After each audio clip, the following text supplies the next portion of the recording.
this in a very non-inflammatory fashion called How to Ruin Video Games. It's kind of totally the fault of Jake and Laura from Indie Haven, because so they interviewed me about the game that I wrote at Nine Worlds. And it was kind of 2 days after we had a really nice review in Joystick. But like there was an incredible amount of kind of comment outrage because this is the review of my game. That's because the game that I wrote is called 80 Days, and it's an iPad game. And there was a review. Oh yes, thank you for the gasp. And it's an iPad game being reviewed on a site called Joystick. I mean, Joystick, do you not understand? It's yeah. So it's kind of interesting, and like the comment that really stuck out in my mind was sort of like gaming is dead, and people like you are the people who are killing it. Which is like, you know, yeah, you know, it's kind of like pretty great. So we were like wrapping up the interview, like Jake asked me what it felt like to be murdering video games. And I obviously said, like, really great, actually, like, pretty awesome. And then, so, you know, and then he said, you know, would you want to come talk about murdering video games this evening? It's going to be, like, really chilled out. And I was like, yeah, I'll give this, like, tongue-in-cheek talk about murdering video games. And then, yeah, that happened, and it didn't feel so, like, tongue-in-cheek. And, yeah, I appreciated the groans earlier in the evening. That was really good. So, right. We'll move on to the next slide.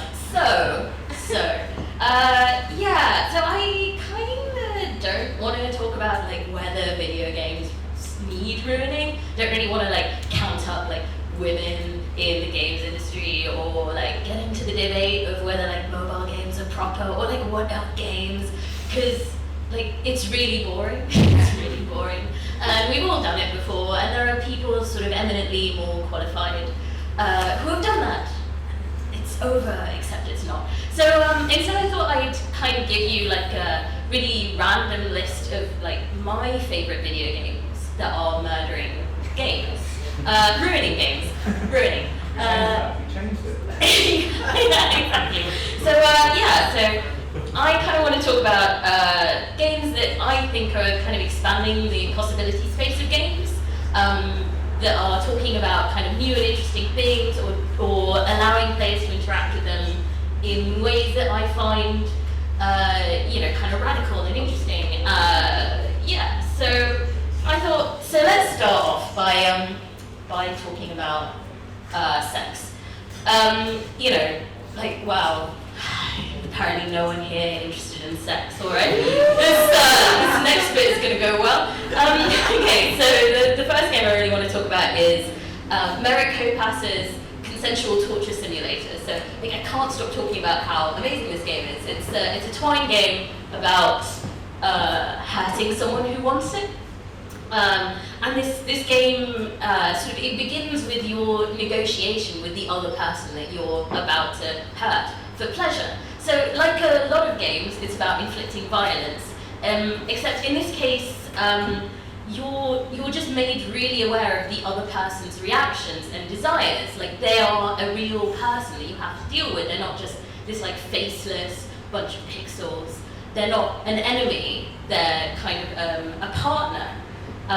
You know, and one of the really interesting things about this game is that it stops you from going too far. So there is no way that you can actually beat the person. You know, that you can take this encounter further than the other person wants it, and that's kind of really interesting because I think there's this sort of weird commonplace about like sort of like choice in games. Like, you know, we should just allow, like the point of games is to allow players to do anything they want. Like doing anything you want is this great thing, and it's not actually a really. Sometimes it can be interesting. I mean, EVE Online works because like it's just basically this open world, but the idea that giving players choice absolves you as a game creator from having a kind of moral or ethical perspective is sort of ridiculous. Like it's completely ridiculous. And that's one of the things that this game, I think, gets kind of perfectly right. So the next game I want to talk about, also talking about sex, is Cara Ellison's picking up a guy in a bar sim Sacrilege, which has the immortal words initiate fuck fun in it, like words that I would like to be able to say every day of my life. Like I just feel like, and everyone should. Yeah, so like it's just really great. You should really play it if you haven't played it before with the Sacrilege playing really fucking loudly in the background. I'm swearing. I have no idea if I can swear. Well, I'm swearing anyway. It's all good. Shouldn't really ask for permission. Yeah. So it also one of the really interesting things about this game is that it's from the perspective of someone that very rarely gets their perspective represented in games. That of like a young woman who is libidinous, who like wants to have sex, like yeah, like, damn no, I shouldn't woo. Like this is damn it. Anyway, yeah, so like yeah, a young sexually interested woman, and that makes it really, really interesting. And then so the third game that I want to talk about in the trifecta of sex games is Lillian, Behrendt, and Hathaway Erotic Mouthscape, which yeah, so in it you play a tiny mouth-dwelling sex imp. So I guess it's from a slightly less realistic perspective, though I don't know anything about your preferences, so you know, it depends what you're into, I guess. But so it's a game that really enjoys like fleshiness and eroticism and tooth enamel. In a way that I think is so interesting, and it's marvelous, and it's also really well structured and kind of really structurally interesting for a toy game as well. But so the thing about all of these three games is that they approach kind of sex and sexuality from entirely different perspectives, and kind of perspectives that I feel like are kind of missing in a lot of games, I guess. Like they're doing very interesting different things. So I guess so my point here was kind of like, so games are really, really good at like helping you shoot, like at shooting someone in the face. Like if you want to shoot someone in the face, like games are your thing. Like you can do it kind of gorily, you can do it bloodily, you can do it bloodlessly, you can do it kind of humorously. Like there are all of these mechanics available to you, and the games industry spent all of this time kind of perfecting them and then tweaking them and then going, oh, but maybe we'll tweak them some more. And you know, like there's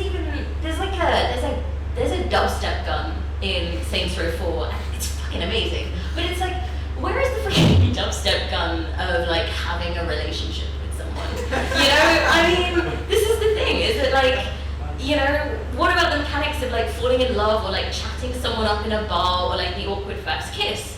Like, how do we form relationships in games, you know, sexual or romantic or otherwise? And you know, like on the AAA side, there are some games doing that. There's like BioWare, obviously, like you're kind of leading the charge with like, relationships in RPGs, and there's Japanese dating sims and visual novels, which are kind of a different approach. So like Long Live the Queen, which is a game that I talk about every time I give a talk or I'm on a panel, which is kind of a game that I adore. It's like a kind of part like management sim, like dating sim, visual novel thing where you play this like young girl who's like thrust into, you know, like ruling this country because her mother's been assassinated. Yeah, and like it's just really, oh shit, sorry, I've clearly moved on. But yeah, and you also die a lot in this game, which is supposedly just about like dating people, and it's really cute. It's kind of awesome. And like, you know, there's also games like Persona 4, which draws on a lot of those kind of mechanics and approaches. But yeah, so, but the thing is, like, that's still a really narrow range of stuff. It just feels like love and sex. Like, is this all there is to explore about love and sex? I mean, like, they kind of feel like a big part of, I don't know, the human experience, maybe. And so it kind of feels like more games should explore them. And it kind of begs the question, like, is forming a relationship with another person, like, so much less interesting than shooting a gun? Like, is it so much less interesting? I mean, like, so obviously it isn't, because, like, most of films and TV and books and stuff are all about, like, forming relationships with people, because other people are kind of interesting, maybe, like, you know. So this is also partly, I guess, the way that something like this is the problem with analog. You can like drop shit. This is why it's on my iPhone. So something like Velvet Sundown is interesting because other people are interesting. So it's a game where you control a character who's attending like a party on a luxury cruise yacht, and like every other and like you can type in stuff, and your avatar in the game vocalizes it, and everyone else that you encounter in the game is also just like another person saying random shit, as you can probably, if you read that, you can probably see.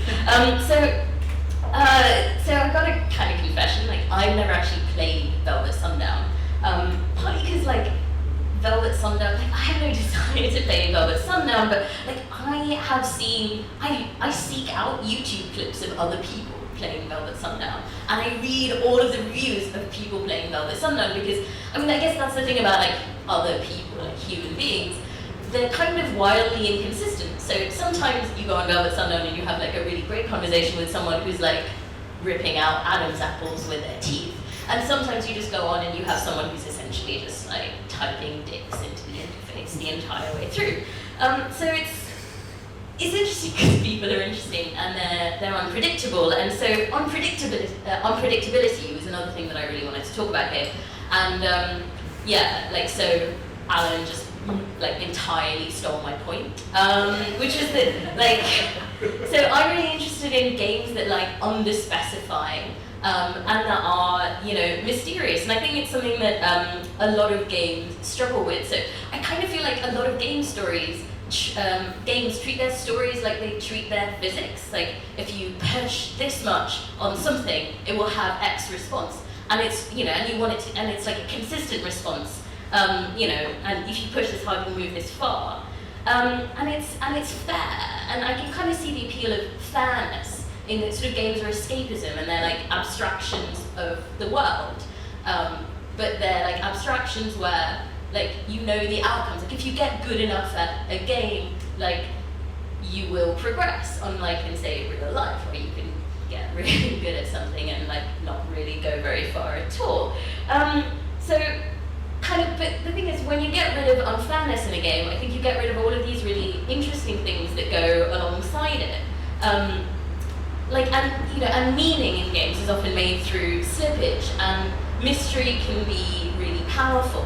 So one of the other games that I have on my iPhone and that I really love is called Lillian, and Leigh Alexander did like just an amazing review of it. But Lillian is like a really deranged dating sim.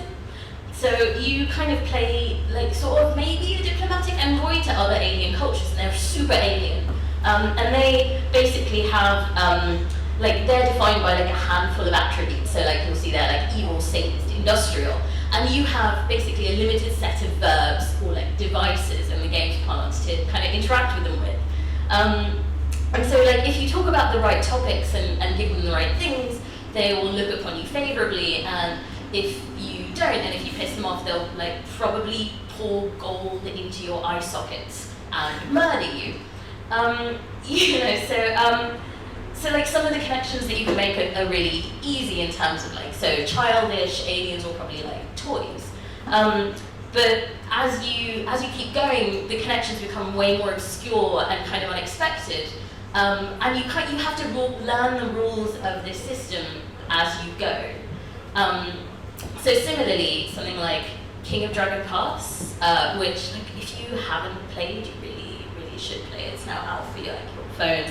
It's really good. So it's a strategy game about like a sort of vaguely fantastical Iron Age tribal barbarian clan, and you play the game by essentially like choosing how to administer your tribe. So you control the tribal council, and you decide how many cattle to raise that year, and how much land to farm, and whether to like attack your neighboring tribe or trade with them.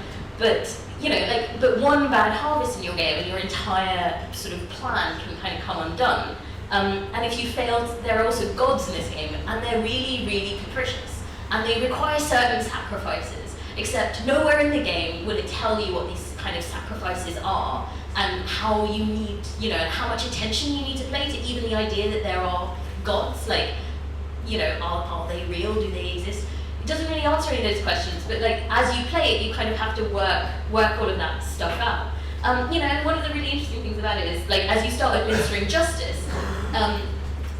you very rapidly realize that if you try and use like modern day morality to like rule a kind of barbarian Iron Age tribe, you will fail. You will fail so badly. Like they will all revolt, and you will die in a fiery heap.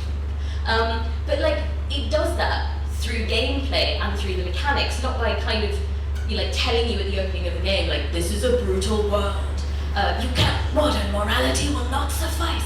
It's kind of through, like, again, the points that, like, some of the other talks before me were making about kind of implicit storytelling in games, and that can be way more powerful. And now Siri's telling me she didn't get that. That's fine. Sorry, Siri. Excellent. So Fallen London, which is it's a really lovely, it's a kind of interactive fiction browser game, which is kind of full of subterranean gloom. It's very gothic and delicious sentences. Basically, does this really well. There's a lot of space in the world that it creates for players to find their own meaning, which is probably why there's an enormous thriving fan community and wikis and people who are incredibly interested in the next bit of content and will discuss breathlessly, endlessly on forums and in wikis what it means and how it ties into the lore of the world and how it goes out. So that kind of creating space in your game, I think, is something that a lot of modern games would do. Probably going back to earlier, yes, Demon's Souls, please don't Dark Souls, but don't ask me about it because I totally haven't played it either. So on a completely different level, this is another one of my favorite games, and it's called Crystal Warrior Kesha. It's by Porpentine. So every single one of Porpentine's games is like a blade to the heart, and you should play them all. But this is my favorite because so on Twitter, Porpentine was saying that this is a game about dealing with harassment. And you basically play Kesha, who is like a pop star for people who don't know.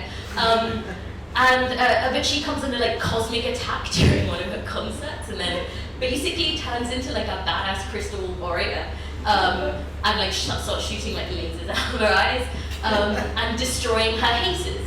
So this game is a power fantasy, and so many games are power fantasies, but it just kind of reminds me that there are as many power fantasies as there are people, and as much fun as it may be to be a hugely bicepped, space marine, rough voiced, brunette dude, it can be as exhilarating to play a glorious crystal armored pop star alien cyborg warrior with laser eyes who can rip you apart with her voice. I kind of also mildly suspect that Space Marine isn't the only power fantasy that dudes have, but controversial. Moving on to another game that I adore, and her boyfriend, excellent, this is the right crowd. So I like this game. I loved this game before it was cool. Back when it was Angie Gallant and Cloaca-chan and the Quarter to 3 forums, that's where I go back to. So Hathaway Boyfriend, which is a game it's totally not about making out with pigeons, but it kind of is really amazing because it's so weird. It's a weird goddamn game, and there really need to be more games that are willing to be freaking weird. Because I'm sure there are people out there that fancy pigeons, but the thing is, you don't actually have to fancy pigeons to play this game. Might make it better, I don't know. If you know, tweet me. So kind of realism and photorealism as well, which is just this horrifying bane, I think, of games now. They're all kind of well and good, but there's really, I don't know, I think there's so much space for games to be kind of wilder and weirder because people's imaginations are wilder. So on a completely different note, this is the only talk that will go from Hathaway Boyfriend to Molly Industria's Unmanned. So for those of you that don't know this game, Unmanned is a game, it's a very political game about being a UAV pilot, a drone pilot.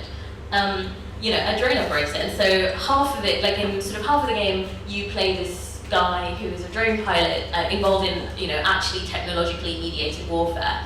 And then the other half of the game is about this guy's relationship with his son, which is mostly, again, mediated through video games and war games.